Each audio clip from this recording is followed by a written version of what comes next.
नमस्कार, मेरा नाम हिमांशु कुमार है। अभी छत्तीसगढ़ में जो वहाँ का बस्तर इलाका है, वहाँ एक जिला है सुकमा। वहाँ इसी हफ्ते 3 आदिवासियों की हत्या की गई है और ये आदिवासी एक आंदोलन में शामिल थे और करीब 5000 आदिवासी वहां पर मौजूद थे। पुलिस ने उन आदिवासियों पर गोली चलाई। आदिवासी निहत्थे थे और बिना किसी उकसावे के, आदिवासी कोई हिंसा नहीं कर रहे थे, उनके ऊपर गोली चलाई और 3 आदिवासियों को मार दिया। पुलिस ने दावा किया कि जो मारे गए वो माओवादी हैं। अब ये तो बहुत ही मजाक की बात है कि क्या पुलिस का निशाना इतना अच्छा है कि 5000 की भीड़ में वो गोली चलाकर सिर्फ माओवादियों को मार सकती है। असल में तो छत्तीसगढ़ पुलिस की ये पुरानी आदत है कि जो भी उसकी गोली से मरता है उसको वो माओवादी कह देती है। बहुत सारे मामले ऐसे हुए हैं जो हम लोग कोर्ट में लेके गए और कोर्ट में बाद में साबित हुआ कि वो निर्दोष थे। जैसे 2 नाबालिग बच्चों को मारा था और उस वक्त अखबारों में एसपी का बयान आया कि ये माओवादी थे। बाद में जब अदालत में साबित हो गया कि स्कूल में पढ़ने वाले निर्दोष बच्चे थे जो अपने रिश्तेदारों के यहाँ जा रहे थे, तो एसपी ने कहा कि हमने तो इनको मारा ही नहीं, जबकि अखबार में बयान था कि हमने मारा है माओवादियों को और ये माओवादी हैं। लेकिन जब साबित हो गया कि निर्दोष बच्चे हैं तो एकदम झूठ बोल दिया अदालत ने। इसी तरीके से हमारे पास एक लिस्ट है लंबी फर्जी एनकाउंटर्स की, जिसमें निर्दोष आदिवासियों को पुलिस ने मारा है। जैसे मैं एक घटना का जिक्र करूं, सारकेगुड़ा जो बीजापुर जिले में है छत्तीसगढ़ के, वहां 17 निर्दोष आदिवासियों को सीआरपीएफ ने घेर करके गोली से उड़ा दिया, जिसमें 9 छोटे बच्चे बच्चियां भी थे। और उस वक्त भाजपा की सरकार थी, रमन सिंह मुख्यमंत्री थे और उन्होंने बयान दिया कि ये माओवादी लोग थे और इनको हमने एनकाउंटर में मारा है। जांच आयोग बैठा और बाद में जांच आयोग की रिपोर्ट आई कि मारे गए लोग निर्दोष आदिवासी थे। उसके बाद भी कोई कार्रवाई, कोई एफआईआर तक नहीं दर्ज हुई। भारत का कानून कहता है कि अगर कोई व्यक्ति की हत्या होगी तो एक एफआईआर लिखी जाएगी, जांच होगी, आरोपियों को चालान बनाकर जेल में भेजा जाएगा, फिर उन पर मुकदमा चलेगा। लेकिन कानून की किसी प्रक्रिया का पालन आदिवासी के मामले में नहीं किया जाता, खासतौर से जब आदिवासियों के ऊपर हिंसा होती है। आदिवासियों की हत्या हो रही है, उनके गांव जलाए जाते हैं। सुप्रीम कोर्ट के निर्णय में ये बात आ चुकी है कि आदिवासियों के गांव जलाए गए हैं। आदिवासी महिलाओं के साथ बलात्कार किया जाता है और ये हमारा इल्जाम नहीं है, ये भारत सरकार द्वारा गठित राष्ट्रीय मानवाधिकार आयोग की रिपोर्ट में लिखा है कि बस्तर की आदिवासी महिलाओं के साथ सुरक्षा बलों ने बलात्कार किया है। निर्दोष आदिवासियों को जेलों में डाला जा रहा है और उन्हें थाने में बिजली के झटके दिए जाते हैं, जलाया जाता है। नाबालिग बच्चियों के साथ हिंसा होती है थाने में, उनको बिजली के झटके दिए जाते हैं, उनको जलाया जाता है। और ये बात जब मैंने लिखी तो वहाँ की जो जेलर थी वर्षा डोंगरे, उन्होंने भी लिखा कि हाँ ये बात सच है, हिमांशु कुमार सच कह रहे हैं, मैंने भी जेल में ऐसी बच्चियां देखी जिनके शरीर पर बिजली से जलाए जाने के निशान थे। उसके बाद वर्षा डोंगरे को पुरस्कार देना चाहिए था, क्योंकि उन्होंने तो संविधान की रक्षा की। एक सरकारी सेवक संविधान का सेवक होता है, वो कोई सरकार का सेवक नहीं होता है।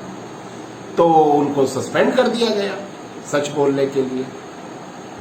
अब सवाल ये उठता है कि बस्तर में निर्दोष आदिवासियों को जेलों में क्यों डाला जा रहा है, आदिवासी महिलाओं के साथ सुरक्षा बल बलात्कार क्यों कर रहे हैं, निर्दोष आदिवासियों की हत्या क्यों करी जा रही है। ये समझना हमारे लिए बहुत जरूरी है, क्योंकि आज आदिवासी मारे जा रहे हैं, कल को आप भी मारे जाएंगे। ये जो सरकारी हिंसा है ये आप तक पहुंचेगी। सवाल यह है, सरकार ये हिंसा कर क्यों रही है, सरकार का फायदा क्या है, किसके कहने से कर रही है, किसके फायदे के लिए कर रही है। ये इस पूरे मामले की सबसे बड़ी रहस्य है जिसको आपको समझना पड़ेगा। असल में इस देश में इस वक्त जिसकी चल रही है वो है बड़े बड़े पूंजीपति। इन पूंजीपतियों को आदिवासियों की जमीनें चाहिए। क्यों चाहिए? क्योंकि आदिवासियों की जमीनों के नीचे कीमती खनिज है, वहां लोहा है, टिन है, रूबी है, एल्युमिनियम है, अभ्रक है, बहुत सारे खनिज हैं और इन खनिजों की कीमत ट्रिलियन डॉलर्स में है, अरबों खरबों रुपए में है। ये जो बड़े पूंजीपति हैं ये चुनावों में राजनीतिक पार्टियों को चंदा देते हैं, पुलिस के अधिकारियों को रिश्वत देते हैं, सरकारी अधिकारियों को रिश्वत देते हैं और पूरा जो सरकारी ढांचा है वो इन पूंजीपतियों के लिए काम करता है। और ये पुलिस, नेता, अधिकारी मिलकर फिर आदिवासियों को उनकी जमीनों से हटाना, उनको मारना, पुलिस भेजकर बलात्कार करवाना महिलाओं से, निर्दोष आदिवासियों को जेलों में डालना। आज छत्तीसगढ़ की जेलें निर्दोष आदिवासियों से भरी हुई है और ऐसा सारी दुनिया में हुआ है, भारत में भी हो रहा है। और ये जो आज छत्तीसगढ़ में हो रहा है ये पूरे देश में होगा। अभी जो किसान आंदोलन हुआ है, किसानों ने आंदोलन क्यों किया? किसान क्या कह रहे थे? किसान कह रहे थे हमारी जमीनें छीन ली जाएंगी, और किसान सच कह रहे हैं। मोदी सरकार जो अभी नए कृषि कानून लाई है उसमें ऐसे ही कानून बनाए गए हैं, ऐसी प्रक्रियाएं रखी गई हैं जिससे कुछ सालों के बाद किसान बर्बाद हो जाएगा और वो मजबूर हो जाएगा अपनी जमीनें इन पूंजीपतियों को देकर खुद मजदूर बन जाने के लिए। और जो किसान नहीं देंगे, अगर किसान लड़ेंगे, तो आज छत्तीसगढ़ में जिस तरीके से सीआरपीएफ गांव-गांव में तैनात है, आदिवासियों को मार रही है, महिलाओं से बलात्कार कर रही है, निर्दोष नौजवानों को जेलों में डाला जा रहा है, ये सारा हिंसा, सारी मारकाट, सारी खून की होली हरियाणा, पंजाब और यूपी के गांव में भी कुछ सालों में आप देखेंगे। और अदालतें इस सब को देखकर चुप है, क्योंकि जो जजेस हैं वो भी अमीर वर्ग से आते हैं, उनके बच्चों को भी इन्हीं बड़ी पूंजीपतियों की कंपनियों में नौकरी चाहिए, शेयर्स हैं इनके, पार्टनरशिप्स हैं इनकी। ये भी आदिवासियों के पक्ष में न सुनवाई करते हैं, न फैसले देते हैं। मैंने 500 से ज्यादा मामले सुप्रीम कोर्ट को सौंपे हुए हैं, जिसमें आदिवासियों के घर जलाने के मामले हैं, आदिवासी महिलाओं से बलात्कार के मामले हैं, आदिवासियों के, निर्दोष आदिवासियों को जेलों में डालने के मामले हैं। मैं और मेरी पत्नी छत्तीसगढ़ में आदिवासियों के बीच में काम करने गए थे। मेरे पिताजी ने गांधी जी के साथ काम किया है, हम गांधी जी के आदर्शों से प्रेरित होकर गए थे। हमने वहां गांधी आश्रम बनाया और हम आदिवासियों की सेवा कर रहे थे।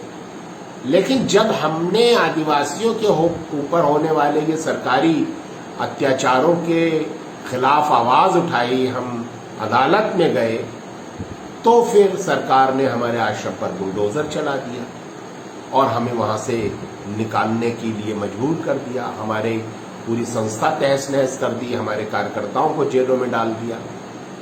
और ये सिर्फ मेरे साथ नहीं हुआ, हमारी साथी है जो कभी मेरी स्टूडेंट भी रही है, सोनी सोरी, उन्होंने जब आवाज़ उठाई, लिंगा कोड़ोपी उनका भतीजा, उसने आवाज़ उठाई, उनको जेल में डाल दिया। थाने में पुलिस अधिकारी जो अंकित गर्ग एसपी दंतेवाड़ा का था, उसने सोनी सोरी के गुप्तांगों में पत्थर भर दिए, बिजली के झटके दिए, लिंगा कोड़ोपी के गुदौदार में मिर्च और तेल से डूबा डंडा डाल दिया, उनकी इंटेस्टाइन फट गई। इस तरीके से इनको टॉर्चर किया गया। अभी पिछले महीने हिडमे नाम की एक आदिवासी सामाजिक कार्यकर्ता को जेल में डाल दिया, और जैसा मैंने कहा कि जेलें खचाखच भर दी हैं आदिवासियों से। तो ये जो पूरा सूरत हाल है, ये जो परिस्थिति है, ये परिस्थिति न सिर्फ आदिवासियों के लिए चिंताजनक है, न सिर्फ हम जैसे सामाजिक कार्यकर्ताओं के लिए चिंताजनक है, बल्कि इसकी चिंता भारत की पूरी जनता को करनी चाहिए। क्योंकि आज जो आदिवासियों के साथ हो रहा है, कल को वो भारत के दूसरे इलाकों में सारे किसानों के साथ होगा। ये जो बड़े पूंजीपति हैं, चाहे अंबानी है, अडानी है, जिंदल है और दूसरे लोग हैं, इन सब की नजर भारत के संसाधनों पर है। भारत के संसाधन क्या है? जमीन है, नदियां हैं, जंगल है। ये इन सब पर कब्जा करना चाहते हैं। इनको बिजनेस के लिए एक्सप्लॉइट करके, इनका दोहन करके अपनी तिजोरियां भरना चाहते हैं। और इसके लिए ये हमारे जंगल नष्ट कर देंगे, हमारी नदियों को प्रदूषित कर देंगे, हमारी जमीनों को ये उस पर कॉन्ट्रैक्ट फार्मिंग करेंगे, उस पर मशीनी खेती करेंगे, मुनाफा कमाएंगे।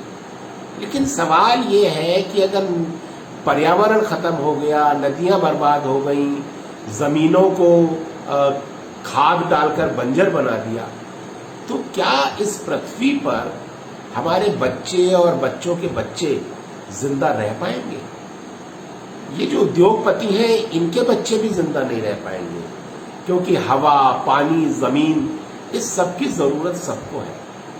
तो आज जो ये हिंसा हो रही है आदिवासी इलाकों में, इसके मूल में लोभ है, लालच है।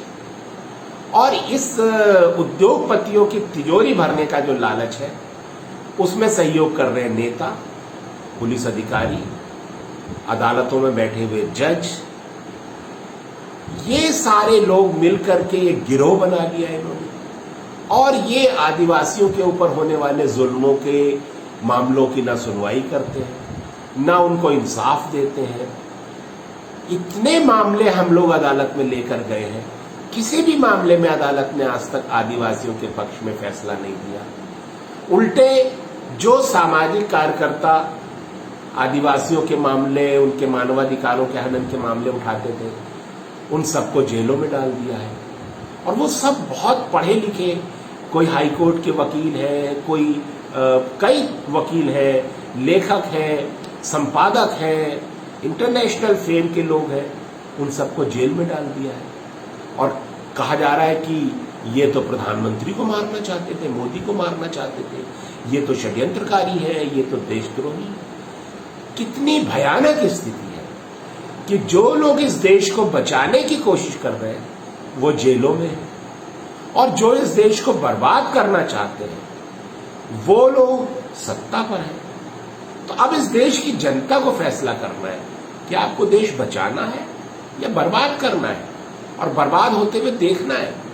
सवाल 3 आदिवासियों के मर जाने का नहीं है, सवाल आपका है। आदिवासी किस लिए मर रहा है? आदिवासी जंगल बचाने के लिए मर रहा है। और जंगल बचेगा तो ऐसा नहीं है कि बस्तर की हवा बस्तर में ही रहेगी।